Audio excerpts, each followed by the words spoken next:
செயற்கரிய செயலை செய்த பெருமக்கள் நாயன்மார்கள். அந்த வரிசையிலே கலர்ச்சிங்க நாயனார். பல்லவர் குலத்திலே பிறந்தவர். சிவன் திருவடி அன்றி வேறு ஒன்றையும் அறியாதவர்.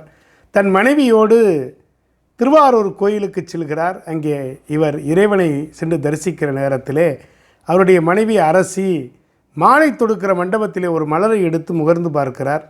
அதை பார்த்த செருத்துணை நாயனார் என்கிற ஒரு அடியவர் அந்த அரசியினுடைய மூக்கை அறுக்கிறார். அழுது கொண்டே அரசி அமர்ந்திருக்க வேகமாக ஓடி வந்த மன்னன், இந்த குற்றத்திற்கு யார் தண்டனை வழங்கியது? எல்லாம் வல்ல இறைவனின் மலரை முகர்ந்து பார்த்ததினாலே மூக்கை அறுத்தேன். ஆகா, தவறு செய்து விட்டீரே, மூக்கை அறுக்கக்கூடாது. அந்த மூக்கை நுகர்வதற்கு முன்பாக கையினாலே தானே இதை எடுத்தார். எனவே அவர் கையையும் வெட்ட வேண்டும் என்று சொல்லி தன் கொடிய வாளால் மனைவியினுடைய கையை வெட்டி அங்கே பெருமை பெற்றார்